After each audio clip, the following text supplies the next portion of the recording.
እንደው እከሌ ባሸነፈ እከሌ በተሸነፈ አይደለም። ማንም ሰው ጠመንጃ የሚይዝ እጅ ይንቀጥቀጥ። የሞቀ ከተማ ብቻ ተሰብስበን እሷኑ ብቻ አዲስ አበባ ከበን።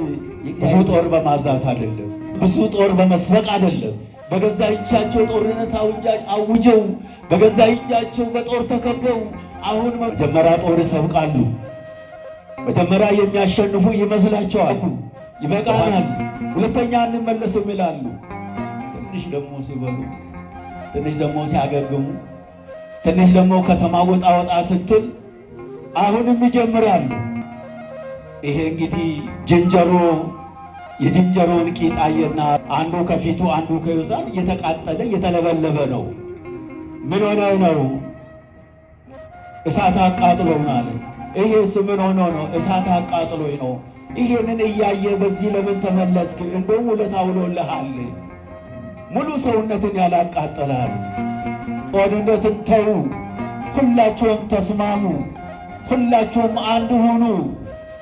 ማንም ሰው ጠመንጃ የሚይዝ እጅ ይንቀጥቀጥ። ጦርነት ወታደር ዳር ድንበሩን ሀገር ይጠብቅ እንጂ ሀገርን አይውጋ። እኛም እርስ በእርሳችን አንዋጋ። አይደለም ሰው መሬቷ አትገዛል አትታዘዝል። ማን ያጨደውን ማን ይሰበስባል? ማን በቆፈረው ማን ይገባል? ጦርነቱ ሳይነሳ መድፉ ሳያጓራ ታንኩ ሳያጓራ አስረሽን ምቺው ሆነ። እቺ ሀገር መጥፋት አለባት። በስመ አብ ወወልድ ወመንፈስ ቅዱስ አሃዱ አምላክ አሜን። ዛሬ የምንነጋገርበት ርዕሳችን ከነቢዩ ኢዩኤል ምዕራፍ 2:15 ላይ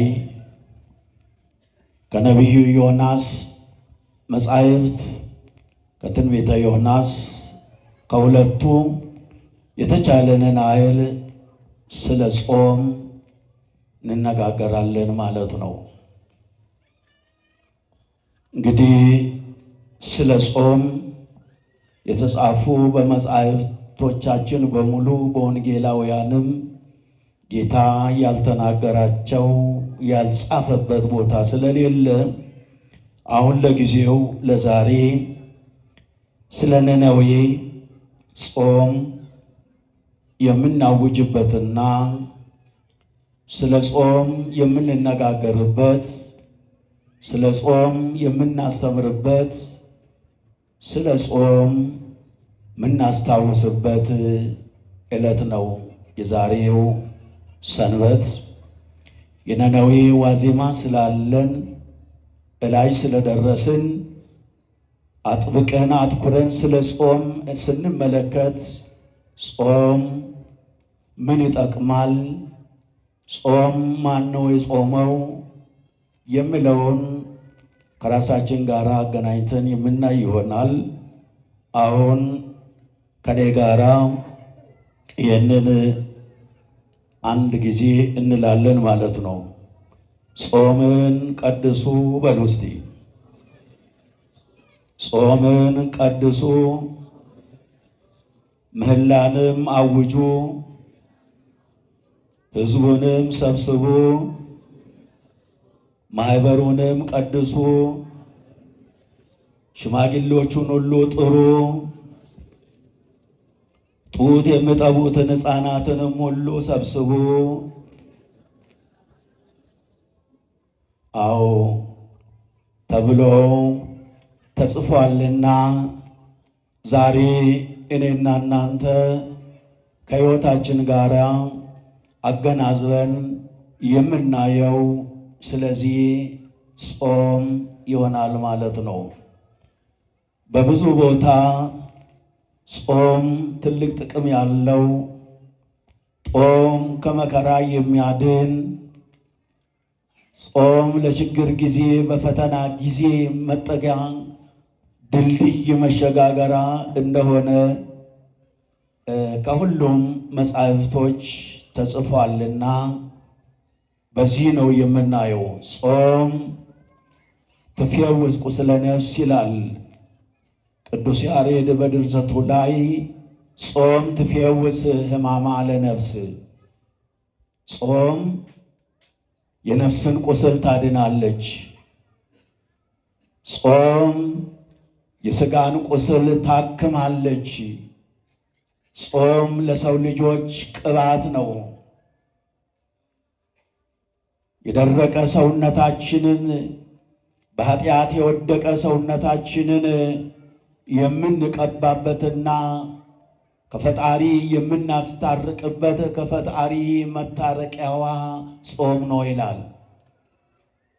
መከራ በገጠመን ጊዜ፣ ፈተናም በገጠመን ጊዜ ጾም መድኃኒት ስለሆነ፣ ጾም ጋሻ ስለሆነ፣ ጾም መከታ ስለሆነ ምንም ብናገኝ፣ ምንም ጉልበት ብኖረንም፣ ምንም ኃይል ብኖረንም፣ ምንም ወገን ብኖረንም ያለ ጾም መዳን ስለማይቻል ነው።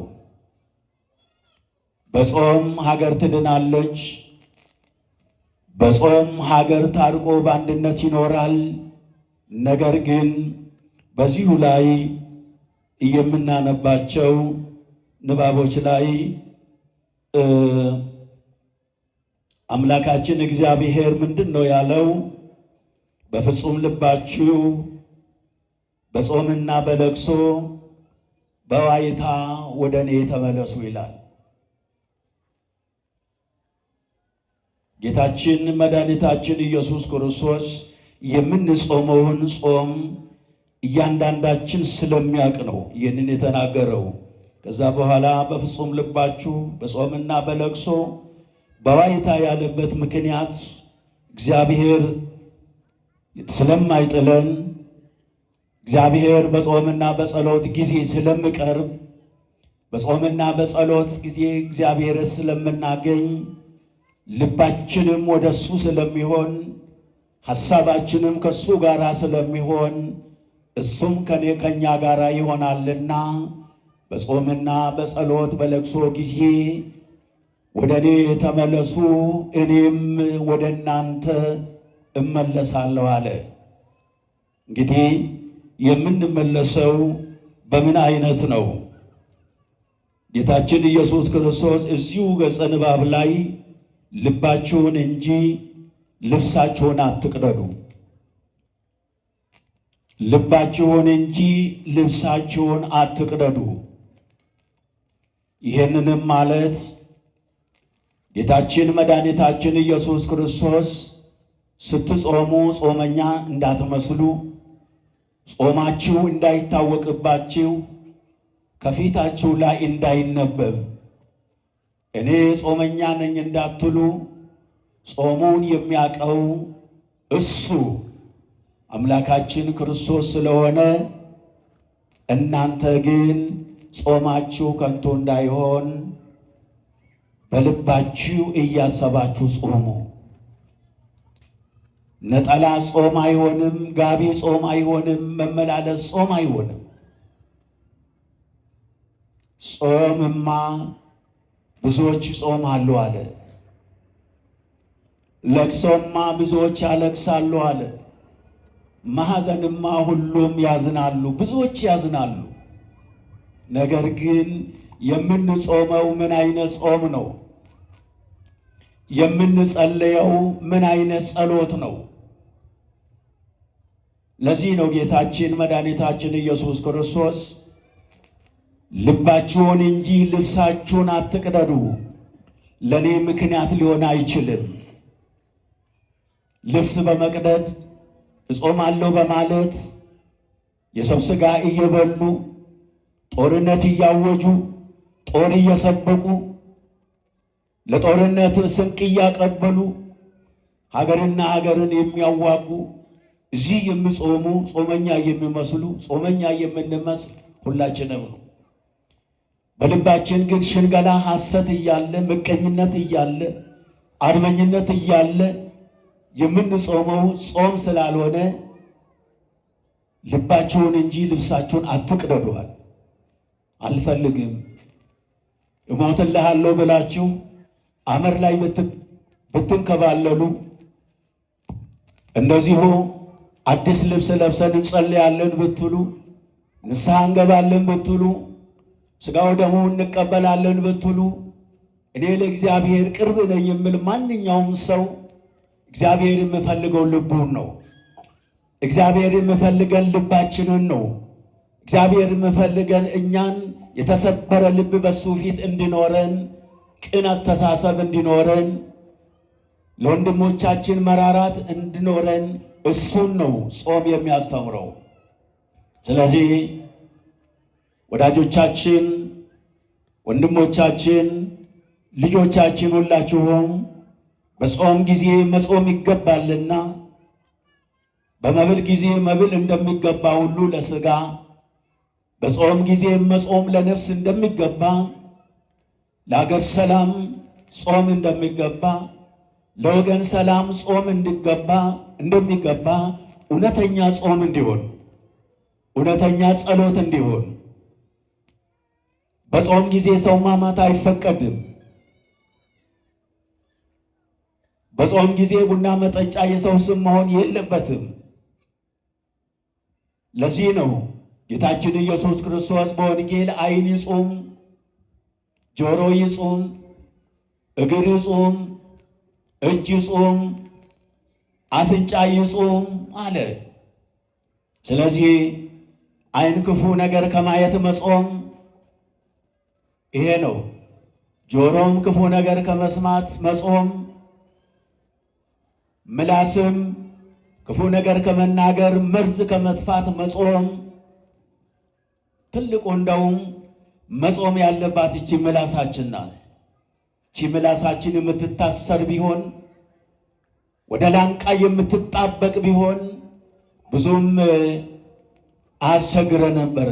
ልብ ያሰበውን እሷ አውጥታ እየጣለች እየነዛች፣ ሀገርን እያዋጋች፣ ጦርነት እየሰበቀች ሁሉን ነገር የምታመጣ እቺ ምላስ ናት። በዚህች ምላስ ጥሩ ነገር ተናግረን ከፈጣሪ እናስታርቃለን። በዚህ ምላስ መርዝ ነዝረን አገርና ሀገርን እናጣላለን ማለት ነው። ስለዚህ እቺ ምላሳችን ብዙ ስራ አላት። ያለ ምላስ መኖርም አንችልም፣ መናገርም አንችልም፣ ማላመጥም አንችልም። አላምጠን ማዋጥ ያሰብኖችን ኩላሊት ያመላለሰውን አይምሮ ያሰበውንም ለመናገር ምላስ ያስፈልጋል። ብንጠላት ደግሞ አይሆንም። ነገር ግን ክፉ ነገር እንዳትናገር ምላሳችን በዚህ በጾም ጊዜ ነው መታሰር ያለበት። ጌታችን መድኃኒታችን ኢየሱስ ክርስቶስ በዳዊት መዝሙርም ላይ ስለ ጾም ብዙ ቦታ ተናግሯል። ወደ ክመኒ በረኪዬ በጾም የሚል አለ። በዚህ በመዝሙር 180 ላይ በጾምና በጸሎት ጊዜ ጉልበቴ እስከምብረከረክ አጥንቴ ከሥጋዬ ጋር እስከምጣበቅ ድረስ እጾማለሁ ብሎ ነቢየ እግዚአብሔር ዳዊት ተናግሮ ነበረ። ወደ ክመኒ በረኪዬ በጾም ወስሕከ ሥጋዬ በኃጥአቅም፣ ወደ ክመኒ በረኪዬ በጾም ወስሕከ ሥጋዬ በኃጥአቅም። ጌታ ሆይ በጾምና በጸሎት ጊዜ በፍጹም ልብ በፍጹም ሐሳብ አንተን ብቻ በማሰብ በመጾም ጊዜ ሥጋዬን አደከምኩት። ሥጋዬ በደከመ ጊዜ ሕዋሳቴ ሁሉ ውስጥ ያሉት ወደ አንተ ይጮኹ ነበር፣ ያንተን ብቻ ያስቡ ነበረ፣ ሥጋዬ ፍላጎት አያስቡም ነበረ። በዛም ጊዜ ስለ ጠላትም አላስብም ነበር አለ ዳዊት። ስለ ምቀኝነትም ከፊቴ አይመጣም አለ። ምክንያቱም ሥጋዬ ደክሟልና ጉብረቴ ተበብርከዋልና ሥጋዬም ከአጥንቴ ጋር ተጣብቋልና ቅቤ ስለማልበላ ቅባት ያለውን ነገር ስለማልቀምስ ስላልቀመስኩም በጾምና በጸሎት ጊዜ እግዚአብሔርን ለማሰብ የሰው ልጅ መጾም ያለበት ነገር ከምንበላው ነገር ከሁሉም ነው። ስጋን የሚጠግኑ ደም የሚሞሉ ነገሮችን በጾም ጊዜ አያስፈልግም ማለት። እንዲሁም በዚህ ጾም ዛሬ የምናውጀው ይሄ የአዋጅ ጾም ጌታችን ኢየሱስ ክርስቶስ ልባችሁን እንጂ ልብሳችሁን አትቅደዱ ያለው ጾም እነ ንግሥት አስቴር እነ መርዶክዮስ ከጦርነት ያመለጡት ለሀገራቸው የታደጉት በዚህ በጾምና በጸሎት መሆኑን እናስታውሳለን። ታላቁ ነቢዩ ዮናስም የተናገረው ወይንም ደግሞ የሰበከውን ስብከት ስንመለከት ስለ ጾም ጉዳይ አዋጅ ነግሮ ስለነበረ ይህንንም እናያለን። የሰው ልጆች በሚጾሙበት በሚጸልዩት ጊዜ ስጋ ካልደከመ በላዩ የምንበላ የምንጠጣ ከሆነ ቤት በኩል ስጋችን ለእግዚአብሔር ይታዘዛል? አይታዘዝም። ስጋችን ለራሳችን ለኛ ልታዘዝ አይችልም፣ አይታዘዝም። በጾም ከደከመ ጊዜ ግን በጾም ካደከምነው በዛ ሰዓት ፍላጎታችን ሁሉ እግዚአብሔር ብቻ ይሆናል። በዛን ጊዜ ፍላጎታችን ሁሉ ትሕትና ይመጣል። በዛን ጊዜ ለእግዚአብሔር የቀረብን እንመስላለን። በዛ ጊዜ እግዚአብሔር የቀረበን ይመስለናል። ብዙ ስራችን ባቀርበንም በምን ስራችን ወደ እሱ እንቀርባለን ብንልም በጾምና በጸሎት ጊዜ ወገኖቼ አንድ በውስጣችን የሚመላለስ ትልቅ አብነት ይኖራል። በእውነት በጾም እድናለሁ፣ በእውነት በጾም ከእግዚአብሔር እታረቃለሁ፣ በእውነት እግዚአብሔር ኃጢአቴን በጾምና በጸሎት ይቅር ይለኛል። አዎ ይህንን ብለን የምንጾም ከሆነ ይህን ብለን የምንጸልይ ከሆነ ልባችን ክፉ የሚያስበውን ከክፋት ከምቀኝነት ወደ ጾምና ወደ ጸሎት የምንመልስ ከሆነ እግዚአብሔር እንደተናገረው እኔ ቅርብ ነኝ እመለሳለሁ፣ እኔ ከእናንተው ጋር ነኝ አታዩኝም እንጂ እኔ አምላካችሁ እግዚአብሔርን ልትጨብጡ አትችሉም፣ እኔ ግን አጠገባችሁ ነኝ፣ እኔ ግን በመካከላችሁ ነኝ አለ። በዚሁ በወንጌል እንደተናገረ የእግዚአብሔር መንግሥት እነኋት እዛ ማዶ እነሆ እዚህ በአውሮፓ ነው ያለችው፣ በኢየሩሳሌም ነው ያለችው ልትሉ ትችላላችሁ። ነገር ግን አለ የእግዚአብሔር መንግሥት ከእናንተ ጋር ነች አለ። ማን ነው የሚያውቀው? ዛሬ ከዚህ ከተሰበሰብነው ሕዝብ መካከል የእግዚአብሔር መንግሥት ከማን ጋር እንደሆነች የሚያውቅ ማንም የለም። ነገር ግን እግዚአብሔር ከእናንተ ጋር ነች አለ። ቤተ ክርስቲያን በምትመጡ ሁልጊዜ ቃሉን ከምትሰሙ ጋር የእግዚአብሔር መንግሥት አለች፣ እውነት የእግዚአብሔር መንግሥት አለች ከኔ ጋር ብሎ የሚጸልይ ብሎ የሚጾም ካለ እሱ የእግዚአብሔር መንግሥት እያየ ነው።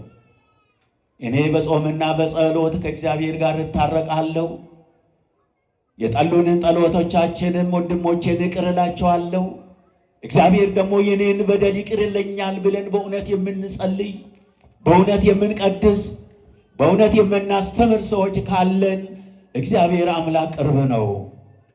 ለዚህ ነው የእግዚአብሔር መንግሥት እዛ ማዶ እዚህ ማዶ በማለት ወይም ደግሞ በእጅ የምትዳሰስ የምትጨበጥ አይደለችም። የእግዚአብሔር መንግሥት ግን ከሁላችሁ ጋር ነች። ልባችን ወደ እግዚአብሔር በተመለሰ ጊዜ እኮ የእግዚአብሔር መንፈስ ቅዱስ ከኛ ጋር ነው ማለት ነው። በፍጹም ሐሳባችን ወደ እግዚአብሔር በሆነ ጊዜ የእግዚአብሔር መንግሥት ከኛ ጋር መሆኗን ማሰብ አለብን። በምቀደስበት ጊዜ ፈሪሃ እግዚአብሔር በውስጤ ካለ የተሰበረ ልብ ካለኝ መሥዋዕቱን ሳቀርብ በእንባ ከሆነ ካህኑ እግዚአብሔር እኮ መሥዋዕቱን እየተቀበለው ነው። ኃጢአቱን እያሰበ በደሉን እያሰበ እኔ ካንተ ፊት የምቆመው ማን ነኝ? እኔ እኮ ኃጢአተኛ በደለኛ ነኝ ብሎ ሲቀድስ መሥዋዕቱን ሲያቀርብ በቃል ኪዳኑ ታቦት ፊት ካለቀሰ እኮ ውልቅ እኮ ነው። እግዚአብሔር እኮ አምላካችን መድኃኒታችን ኢየሱስ ክርስቶስ ቂመኛ አይደለም እኮ። ትላንትና ኃጢአተኞች ናችሁ፣ በደለኞች ናችሁ አልታረቅም አላለም እኮ። እንዲህ ብለን እኮ ወገኖች ዛሬ በፊቱ እዚህ ቤተ ክርስቲያን የምንቆም አንዳችን የለንም። አንተ ውጣ፣ አንቺ ውጪ፣ ማን አንተ የምትቀድሰው ካህን በምን ንጽሕና ነው ብለኝ እዚህ ገረገራ መድረስ አልችልም። እንኳንስ እናንተ ፊት ቆሜ ማስተማር ላንቃዬ ሁሉ ይጣበቃል፣ የምናገረው ሁሉ ይጠፋል። የእግዚአብሔር መንፈስ ቅዱስ ከኛ ጋር ከሆነ ግን የበደልነውን ኃጢአታችንን ከተጸጸትን፣ በደላችንን ካሰብን እግዚአብሔር ያስበናል። እኛ ከተጸጸትን ልጆቼ ይላል እግዚአብሔር ብዙም አያዝንብንም። ነገር ግን ሰውን በመፍጠሬ ተጸጸትኩ አለ። ክፋት የሰውን ክፋትን አይቶ የቃየልን ክፋት አይቶ የቃየልን በደል አይቶ የወንድም ወንድሙን መግደልን አይቶ እግዚአብሔር እኮ ያዘነበት ያለቀሰበት ጊዜ አለ እኮ። እኛስ እንደዚህ ያለ በዘመናችን አልገጠመንም ወይ? አልሰማንም ወይ? ልጆቻችን በቤት ያሉት ታላቅ ታናሹን ብገል ምን ይሰማናል? የኔው ኃጢአት ይሆናል ጌታ ሆይ፣ የኔው በደል ይሆናል። ምን ሰርቼ ይሆን ብዬ ልጆቼ ጋር ተጣሉብኝ፣ ጎረቤቴ ካልተስማሙ፣ እኔም ከጎረቤት ጋር ካልተስማማው እግዚአብሔር ሆይ ምን በድዬ ይሆን? ምን ክፋት ሰርቼ ይሆን ሰላም ያጣሁት? ከጎረቤት ጋር ሰላም ያጣሁት ምን በድዬ ይሆን? አባቶቻችን፣ ወንድሞቻችን፣ እናቶቻችን፣ ወጣቶችን በሙሉ ይሄንን ነው ማሰብ ያለብን። በእያንዳንዱ ቀን የምንሰራውን ስራ እግዚአብሔር ያያል። በእያንዳንዱ ቀን የምናደርገውን ሁሉ እግዚአብሔር ይጽፋል፣ ይመዘግባል። እግዚአብሔር እኛን የፈጠረ ዓይንን የፈጠረ ዓይን የለውም ብለን አይምሮን የፈጠረ ዓይን ብለን ብናስብ ጨለማን የፈጠረ እሱ ነው። ብርሃንን የፈጠረ እሱ ነው።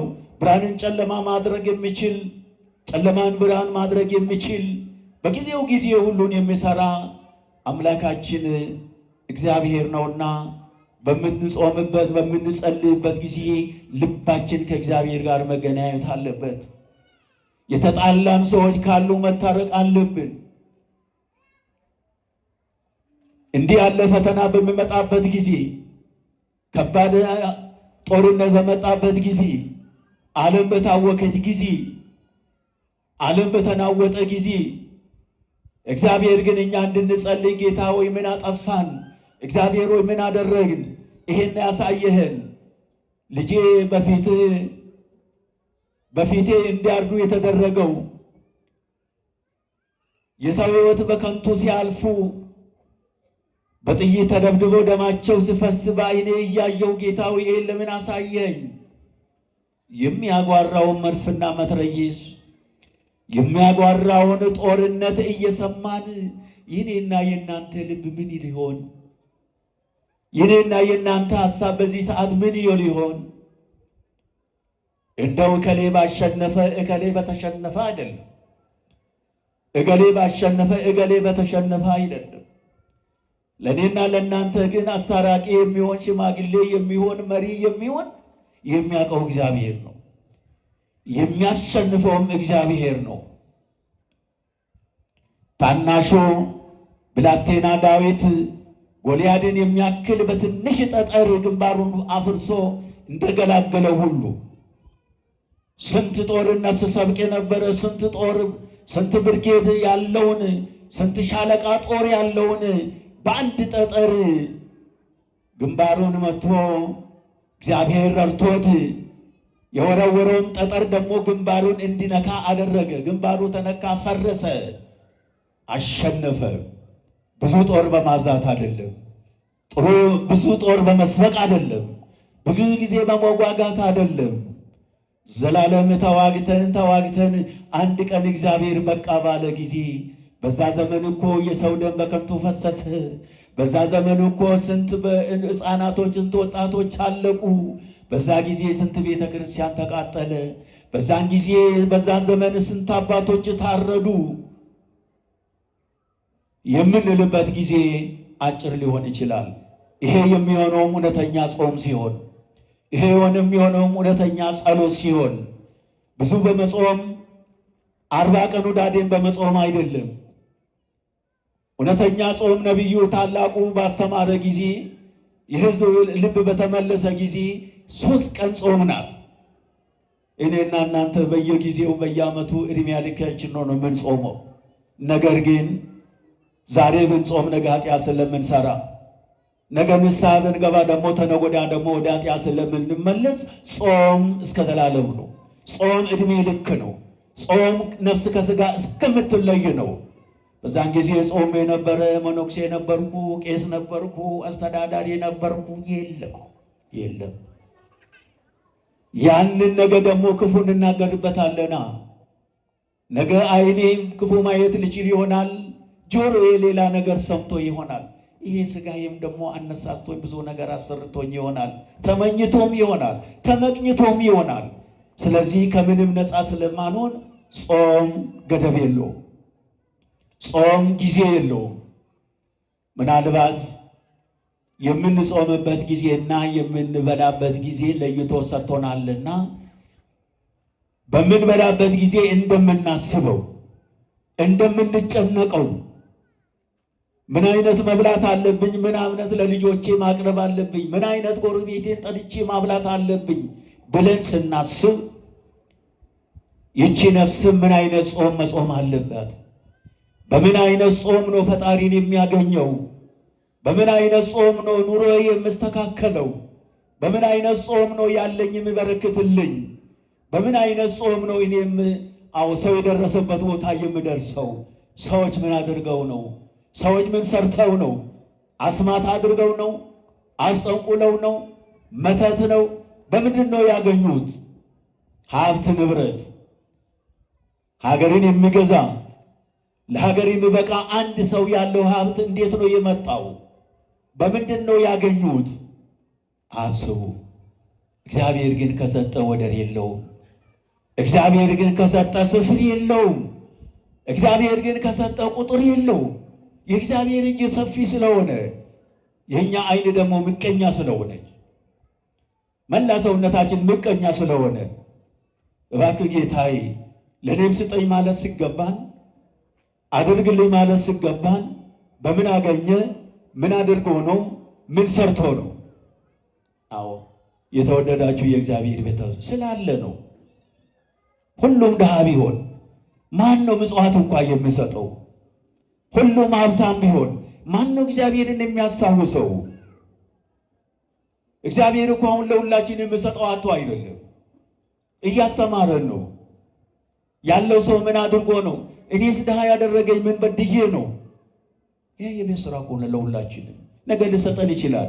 በጾምና በጸሎት በርትተን ሳንሰንፍ መስራት የሚገባንን እየሰራን ምቀኝነት ካሌለን እኮ ነገ ሀብታም ነንና፣ ትልቁ ጸጋ ደግሞ ሀብት ጤና አይደለም ወይ? ናው በዚህ በኦሮምኛ ቋንቋ እንደምናገሩታል ጤና ነው ፊ ጤናን ነማ ከረጉራቻ አለ። ጤና እኮ በረት ሙሉ ሀብት ነው አለ። ጤና ማለት በረት ሙሉ ሀብት ነው፣ ቤት ሙሉ ሀብት ነው አለ። ጤና ጠፍቶ ሀብት ከቤት ቢያስወጣን መጋዘን ሁሉ ብር ቢሆን ጤና ካሌለኝ ምን ዋጋ አለው? እና ያለን እንጂ አንበላል፣ እና ያለን እንጂ አንለምስም። በውስጣችን ተቃጥሏል። ስኳሩ፣ አይነቱ፣ ጨጓራው፣ ሌላው ወዘተ የመሳሰለ ኮሌስትሮል ምን ይባላል? እስቲ ያላችሁ ሰዎች ሲበሉ አይታችሁ ታውቃላችሁ? በትንሹ እያንዳንዱ ሰው ቤት ስራ አልሰጠውም እግዚአብሔር? ለእያንዳንዳችን ቤት ስራ ውስጣችን የለም ወይ? ይሄ ልብስ ብሸፍነን እንደው እግዚአብሔር ገልጦ ቢያይ ውስጣችን ብታይ የተለበለበ የተቃጠለ ውስጣችን የተነበዘ አይደለም ወይ? ማን ነው ሙሉ ጤንነትን አግኝቶ ዛሬ ያለው? ሊኖር ይችሉ ይሆናል። እግዚአብሔር የራሳቸው የሆነላቸው ስበሉ ተስማምቷቸው፣ ስለብሱ ተስማምቷቸው፣ ስናገሩ ተሰምነት አላቸው። ሁሉ ነገር ያላቸው የተሟላም ሊኖሩ ይችላሉ። እንኳን አደረገላቸው እግዚአብሔር፣ ለእኛም ያደርግልን። ስለዚህ በሌላ መልኩ እያንዳንዳችን ብዙ ችግሮች አሉብን። በየቤታችን ብዙ ችግር አለ። በየመስሪያ ቤቱ ብዙ ችግር አለ። በየጦር ሜዳው ብዙ ችግር አለ። በሁሉም ብዙ ችግር አለ። እኛ አናቅም። የሚያውቀው ማን ነው? የሚያውቀው ማን ነው? እሱ ችግሩን ይፍታልን በሉ እስቲ። አንድ ጊዜ እግዚአብሔርን አመስግኖት። እንግዲህ ትልቅ ጾም መጾም ያለብን ሁላችንም ብዙ ፈተና ሳይመጣ የማንችለው የማንሸከመው መስማት ብቻ አይደለም፣ የት ልጥፋ የት ልሂድ የሚል መከራ ሳይመጣ መጾም እንዳለብን በዚሁ ነቢዩ ዮናስ አንድ የተናገረውን ቃል እናያለን። አሁንም አቤቱ ጌታዬ ሆይ ከሞት ከሕይወት ሞት ይሻለኛል አለ። አሁንም አቤቱ ጌታ ሆይ ከሕይወት ሞት ይሻለኛል፣ እባክህ አምላኬ ነፍሴን ከኔ ውሰድ። እግዚአብሔርም ይሄንን ጩኸት ሰማ ይላል። ይሄን ሁሉ የምንለው እኮ ምርር ስንል ነው። ይሄን የምንለው እኮ መሄጃ ስናጣ ነው። ይሄን የምንለው እኮ የምንዘው የምንጨብጠው ተጠፋብን ነው። ይሄን የምንለው እኮ የምንገፋው ነገር ስላልሆነ ነው። አሁን በዚህ በጦርነት ውስጥ ያሉ ሰዎች በገዛ እጃቸው ጦርነት አውጀው በገዛ እጃቸው በጦር ተከበው አሁን መውጫ ያቃታቸው፣ እባክህ ቶሎ በአንድ ጥይት ግደለኝ፣ የሰው መሳቃ ሳልሆን ከዚህ ከጫካ ከቆፈርሁት ጉድጓድ ሳልወጣ ሕዝብ ሳያየኝ እዛ ውስጥ አንድ ጥይት ላከኝ ግደለኝ የሚሉ ስንቶች አሉ። መጀመሪያ ጦር ይሰብቃሉ። መጀመሪያ የሚያሸንፉ ይመስላቸዋል። በኋላ ወደ መሸነፉ ሲደርሱ ወደ ሽማግሌ ላኩ፣ ወደ ሀገር ላኩ። ይበቃናል፣ ሁለተኛ እንመለስም ይላሉ። ትንሽ ደግሞ ሲበሉ፣ ትንሽ ደግሞ ሲያገግሙ፣ ትንሽ ደግሞ ከተማ ወጣ ወጣ ስትል አሁንም ይጀምራሉ። ይሄ እንግዲህ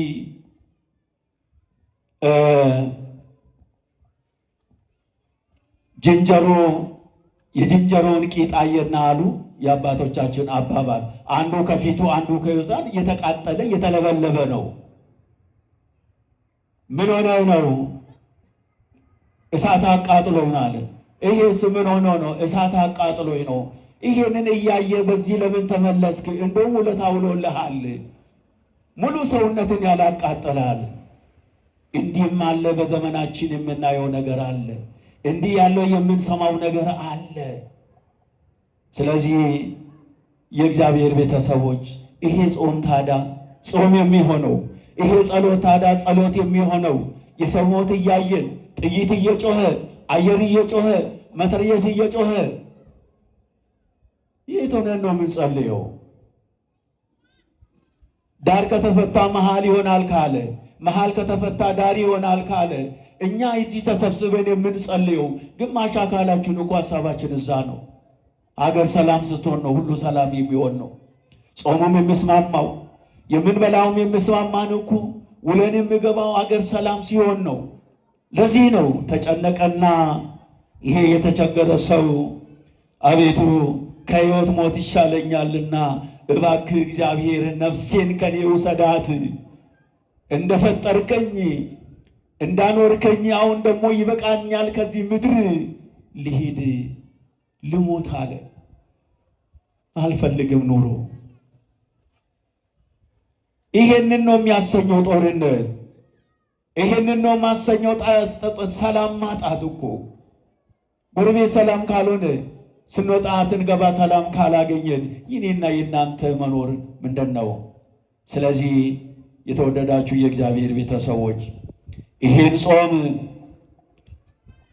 ነቢዩ ዮናስ ያወጀበት ሰዓት የነነዌ ሀገር የነነዌ ከተማ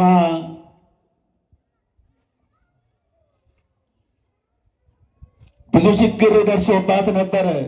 ብዙ መከራ መጥቶባት ነበረ። ዛሬ በኢትዮጵያ እንደመጣ መከራ፣ በኢትዮጵያ እንደታዘዘ መቅሰፍት ማን እንዲህ ብሎ ባስተማረን ዛሬ? ማን እንዲህ ብሎ በነገረን ዛሬ?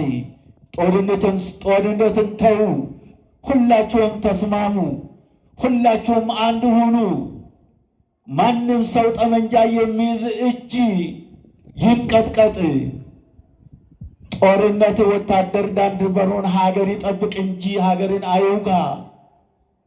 እኛም እርስ በእርሳችን አንዋጋ ብለን የሚያውጅ ሰው ጠፋ፣ የሚናገር ሰው ጠፋ። ማን ይሆን? በሞትም እሞታለሁ አስተምሬ ነግሬ የሚል እንደና አቡነ ጴጥሮስ አይደለም ሰው መሬቷ አትገዛልህ አትታዘዝልህ ብሎ የገዘቱ በጦርነት ፊት ያልፈሩ እኛ ብዙዎች ሰዎች ተሰብስበናል። ለመናገር፣ ለማስተማር፣ ለመንገር ራሳችንን ቆጥበናል። ክፉ ለምን እባላለሁ በሚል ነው። ታዲያ ማን ያጨደውን ማን ይሰበስባል? ማን በቆፈረው ማን ይገባል? ይህንን ማወቅ ነው። አላስተማርንም ወዮልን፣ አልመከርንም ወዮልን። የሞቀይ ከተማ ብቻ ተሰብስበን እሷኑ ብቻ አዲስ አበባ ከበን የእግዚአብሔር መንግሥተ ሰማያት የለም። አዎ በሁሉም ሀገር በኢትዮጵያ ያሉት አባት ያሌለው ማንም የለም። አባት የሌለበት ቦታ ማንም የለም። የአባትነት ግዴታችንን ተወጥተናል ወይ? የአባትነትን ግዴታችን ተወጥተናል ወይ? አዎ። ማን ጠፋ? ምንም አላጣንም። መምህርም አላጣንም። አባቶችንም አላጣንም። በየተመደብንበት ቦታ በየክፍለ ሀገሩ ሁሉ በኢትዮጵያ ዙሪያ አባቶች አሉ፣ ካህናት አሉ፣ መምህራን አሉ፣ አስተማሪዎች አሉ። ግዴታችን ባለመወጣታችን ነው። ሽምግልና የሚያስፈልገው ከዛ በፊት ነው። ጦርነቱ ሳይነሳ አንተ ማን ሳይባል መድፉ ሳያጓራ ታንኩ ሳያጓራ፣ አዎ ከዛ በፊት ነበረ። አሁን ከማናንሺ የሚባልበት ወይም ደግሞ የታች ፈሪ የላይ ፈሪ ሳይባል ነገሮቹ ሲጸነሱ ከእቅጩ ከጥንስሱ ማስቀረት ይቻል ነበረ። አልቀረም፣ አላስተማርም፣ ወዮልን። ለዚህ ነው ይሄ ነቢዩ ዮናስ ይችን የ3 ቀን ጾም ባወጀበት ጊዜ ትልቅ ጾም አወጀ። ትልቅ ጾም ማለት ምንድን ነው? ጾሙ ጸልዩ ባለ ጊዜ እኛን ብቻ አይደለም ያዘዘው፣ ሰውን ብቻ አይደለም ያዘዘው፣ እንስሳቱ ሁሉ ይጾሙ አለ። ወላ ፈረስ ወላ አህያ ይጾም አለ። ለምሳሌ አሁን አህያና ፈረስ አይችልም። የአንድ ቀን እንትን ከዋለ በዛው ይሞታል፣ ይወድቃል። ሕፃናት ልጆችም ጾም አይችሉም፣ ይጾሙ አለ። የሞተም ይሞት፣ የዳነም ይዳን፣ ሰውም ይጾም፣ ሕፃናትም ይጾሙ፣ እንስሳዎቹም ይጾሙ፣ ማንኛውንም ከቤት አይውጣ አለ። ሕፃን ልጅም ጡትን ለማግኘት ርቦት ይጮኻል። እንስሳዎችም ሳር ለመጋጠል ከበረት ሊወጡ ይጮኻሉ። ሕዝቡ እየጾመ እየጸለየ እየወደቀ እየተነሳ ሰውነቱ እስከሚዝል ድረስ ይላል። ይህንን ጾም የጾሙበት ለእንዲህ ያለ ጾም ራሳቸውን ያዘጋጁት በራሳቸው ሥራ፣ በራሱ በሕዝቡ ጥፋት፣ በዛው በሀገሩ ጥፋት መዓት ሊመጣ ታዘዘ ይላል። እግዚአብሔር በፈጠረው ፍጡሮቹ ይጸጸታልና እነዚህ የነነዌ ሀገር ሰዎች በጣም እግዚአብሔር የማይወደውን ሥራ እየሰሩ ግብረ ሰዶማውያን ሆነው አባት ልጁን አቅም ልጅ እናቱን አባት ልጁን ወንድም እህቱን አቅም አስረሽን ምቺው ሆነ፣ መዳራት ሆነ። እቺ ሀገር መጥፋት አለባት። መጥፎ ልምድ ሆነ። መጥፎ በምድር ላይ መጥፎ ዘር ተዘራ አለ እግዚአብሔር። መጥፋት አለባቸው አለ። በኖህ ዘመን እንደሆነ በኖህ ዘመን እንደነበረው እግዚአብሔር ምድርን ማቅለጥ ይችል ነበር። ጠብ ያለችዋ መሽረብ እንደ ዝናብ ጠብ ያለችዋ መሬትን 40 ክንድ እንዳቃጠለች ጠብ ያለችዋ ዝናብ ዛሬ በሰው ላይ ቢወርድ ይሄ የኛ ሰውነት ምን ይችላል?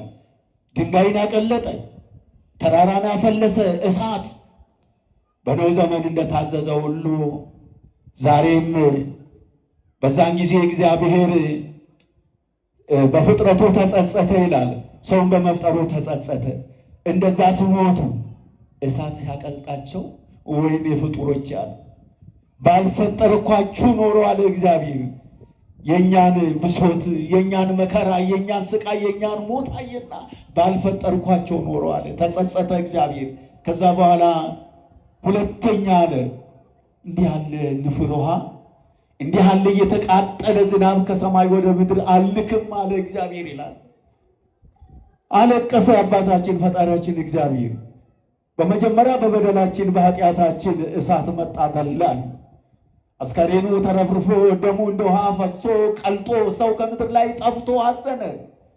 ሁለተኛ ንፍር ውሃ አላዘንብም አለ ይላል እግዚአብሔር። በዚሁ ተነሳና ነነዌ ደግሞ እንዲህ ያለ ስራ ጀመረች። እንዲህ ያለ ክፋት ተጀመረ። እንዲህ ያለ መዳራት፣ ወንድም እህቱን እስከሚደፍር፣ አባት ልጁን፣ ምንም የጾምም የኃጢአትም ልክ ምንም ምን እንደሆነ እንስሳ ሆኖ ይላል። ታዲያ እግዚአብሔር ተቆጣና እችም ሀገር ትጥፋ። ነገር ግን ከመጥፋቷ በፊት ነቢዩ አቤት ዮናስ ሂድና ለነነዌ ሰዎች እግዚአብሔር ተቆጥቷል፣ ቁጣ ወደ ምድር ሊመጣ ነውና የነነዌ ሀገር ልትገለባበጥ ልትጠፋ ነው፣ ሂድና ስበክ አለው። ሂድና አስተምራለሁ። ጌታ ሆይ መሄዱን እሄዳለሁ፣ ሄጄም አስተምራለሁ። ባስተማርኩ ጊዜ ሰውም እሺ ይላል ይመለሳል፣ አንተም ደግሞ ይቅር ትላቸዋለህ። እኔ ግን ነቢይ ነኝ አለ። አስቡ፣ እኔ ግን ነቢይ ነኝ፣ እኔ ግን አስተማሪ ነኝ። ያንተን ቃል ነው የማስተላልፈው። ያንተን ቃል ሲሰሙ ሕዝቡ ይመለሳል፣ ያ የሚመጣው መዓትም ይቀራል። እኔ ደግሞ የሐሰተኛ መምህር እንዲህ ብሎ ሲያስተምር ነበረ። የት አለ? መቼ መጣ እሳቱ? መቼ በላን እሳቱ? ያ ውሸተኛ ነቢይ እንዲህ ብሎ አስተማር ብሎ ይሉኛል አለ። ይህን አለና ከእግዚአብሔር ፊት እጠፋለሁ አለ። ሄጄ አላስተምርም አለ። እግዚአብሔር ግን ልኮታል። እኔ በኋላ ይህ ሕዝብ ውሸተኛ ነው፣ ይሄ ነቢይ እንዲህ ብሎ ነበረ፣ መዓቱ የታል ብሎ እኔ ውሸተኛ ነቢይ እንዳልባል መጥፋት አለብኝ አለ። ከእግዚአብሔር ፊት መጥፋት ይቻላል? ይቻላል? እግዚአብሔር የማውቀው ሀገር አለ? ከእግዚአብሔር ተደብቀን የምድንበት አለ? የለም። ታዲያ በዚህ ሰዓት እሱ ግን ምን አሰበ? እኔ በመርከብ ውስጥ ገብቼ ወደ ሌላ ሀገር ብኮበልልስ ብሄድስ ማለት ነው ልጠፋ ይችላለሁ አለ። ማን ያየኛል? ብዙ ሕዝብ ነው። ሕዝቡ ወደ ሌላ ሀገር ሲሄዱ በመርከብ እዛ ብዙ ሰው ውስጥ ገብቼ እጠፋለሁ። ወደ ነነዌ ሀገር ሄጄ አላስተምርም አለ። ነገር ግን ውስጡ ለክፋት አይደለም። ተመልከቱ፣ እምቢታም አይደለም። እኔ ሕዝቡን ባስተምር ሕዝቡ ይመለሳል፣ ሕዝቡ ቢመለስ ደግሞ እኔ ውሸተኛ እሆናለሁ መዓቱ ካልመጣ አለ። እግዚአብሔር መሐሪ ነው እኮ። እግዚአብሔር እንደኛ እኮ አይደለም። በጾምና በጸሎት ይታረቀናል፣ ሰላም እናገኛለን የምንለውም ለዚህ ነው። ስለዚህ ነቢዩ ዮናስ ተርሴስ ወደምትባል ከተማ ይላል፣ ተርሴስ ወደምትባል ሀገር ወደዛ ለመሄድ መርከብ ውስጥ ገባ። በገባ ጊዜ ትልቁ ውቅያኖስ በአይነ ጥቅሻ እንኳን የማያልቅ እንደዚህ እንደ ሰማይ የምታይ ባህር ነበረ ሐይቅ ይላል። መርከቡ ደግሞ በዛ ላይ ነው እንግዲህ የሚሄደው። የስንት ቀን እኮ የስንት ወር እኮ ነው የሚሄደው እኮ መርከቡ በዛ ባህር ላይ ስንት ወራቶች ስንት ዓመታት የሚፈጁ ነው እኮ ያ መንገዱ ያ በረሃው ባህሩ ማለት ነው። በዛ ላይ ልክ መሃል ባህር ላይ ሲደርስ መርከቡ ተቀዘፈ ይላል። መርከቡ ተንቀጠቀጠ፣ ያ ሕዝቡ ሁሉ ጮኸ ይላል። በመርከቡ የገባ ሕዝብ ሁሉ ጮኸ። ዛሬ አንድ መኪና ወደ ክፍለ ሀገር በሚሄድበት ብዙ ሰው የጫነ ትንሽ ጎማ ቢተነፍስ ትንሽ ከመንገዱ ለቀቅ ስል ዋይታችን፣ ሐሳባችን፣ ለቅሷችን የት ነው?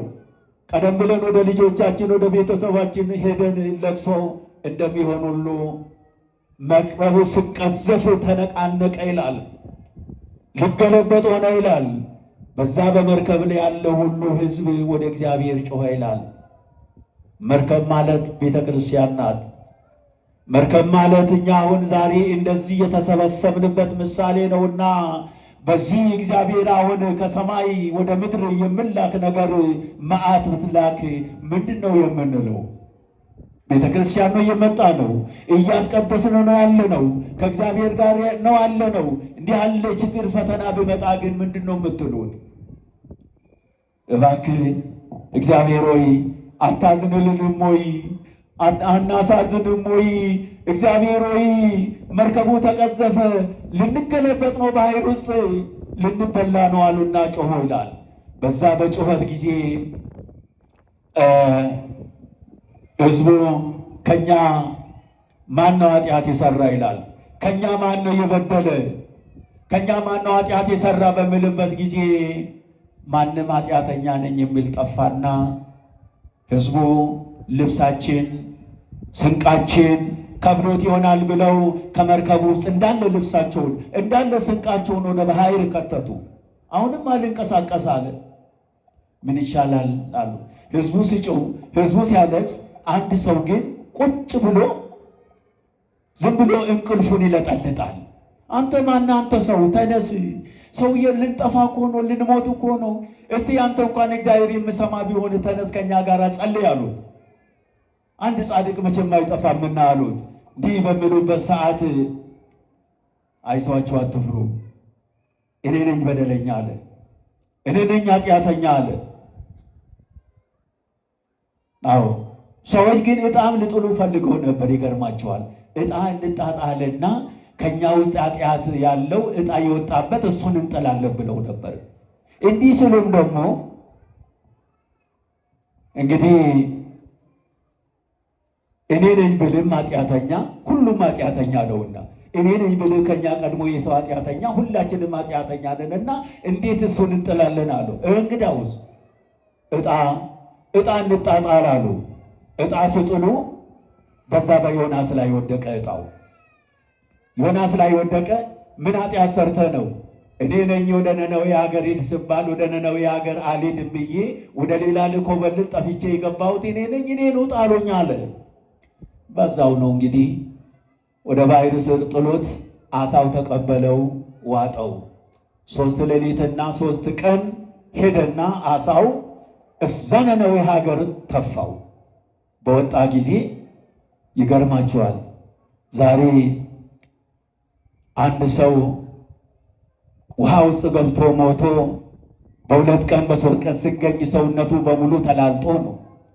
ይሄ ሰው ግን በአሳ ሆድ ውስጥ 3 ሌሊትና 3 ቀን ውሎ ሲያድር አንድ ከዓይኑ ሳይነካ ጆሮ ሳይነካ እግሩ ሳይነካ ነነዌ ሀገር ጣለው። ያ ጎርፉ ያ ውሃ ሄዶ ማለት ነው። ከዛ ሲወጣ ወዲህም አየ፣ በምስራቅም በሰሜንም በደቡብም አየ። አንድ ሰው ጠራና ጠየቀ፣ ይሄ ከተማ ምንድን ነው የሚባለው? ይሄ ሀገር ማን ነው የሚባለው አለ። ይሄ ሀገርማ ነነዌ ከተማ፣ የነነዌ ሀገር የሚባለው ከተማ ነው አለ። አምላኬ አለ እግዚአብሔር ሆይ አንተ፣ ወደ ምድርን ቢገቡ አንተ ነህ፣ ወደ ሰማይም ቢወጡ አንተ ነህ፣ ወደ ባሕርም ቢጠልቁ አንተ ነህ፣ ካንተ ማምለጥ የለምና አሁን በእውነት አስተምራለሁ፣ አሁን በእውነት እናገራለሁ ብሎ ይህንን ቆራጥ ትምህርት የሰጠው መከራውን ካየ በኋላ እግዚአብሔር ከተፋው በኋላ ነው። ይህንንም ከሰበከ በኋላ እግዚአብሔር ሰኞ ጾመው፣ ማክሰኞ ጾመው፣ እሮብ ጾመው በ9 ሰዓት ላይ መዓቱ መጣና ከሰው ቁመት በላይ የሆነውን ብቻ ዳገቱንም ድንጋዩንም አቅልጦ ይላል። የሰው ቁመት ግን አልነካም። እሳቱ አልመጣም እንዳይባል መዓቱ ይመጣል ተብሎ ነበረ። በእኛም ጾም ብቻ ቀርም እንዳይባል እሳቱ ግን መጥቶ በአየር ላይ ረጃጅሙን ከሰው ቁመት በላይ የሆነውን ዳገቱንና ድንጋዩን አቅልጦ በልቶ ሄደ። ሰው ግን ዳነ። በ3 ቀን ጾም የዳንበት አገር የዳነችበት ስለሆነ ያንን መነሻ በማድረግ ዛሬም የነነዌን ጾም እንጾማለን ማለት ነው። ጾምንም ያወጅነው በዚህ ምክንያት ነው። በጾምና በጸሎት እግዚአብሔር ስናስብ በውስጣችን እኛም ሀገራችን ኢትዮጵያ ምን ላይ እንዳለች በትንሽ በትንሹም ቢሆን ወደ ከተማም ባይገባ አልገባም ማለትም አንችልም። ስለዚህ የገባንም አገሪቷ የገባችበትን ፈተና እግዚአብሔር አምላካችን የነዌን ሕዝብ እንዳዳነ እንደደረሰላት ለሀገራችንም ለኢትዮጵያ ደርሶ አስታራቂ ዘመን ያምጣልን፣ አስታራቂ ሽማግሌ ያምጣልን። ጾም ትፌውስ ቁስለ ነፍስ፣ ጾም ትፌውስ ሕማማ ለነፍስ። ጾምን ቀድሶ አውጁ። ወስብሐት ለእግዚአብሔር።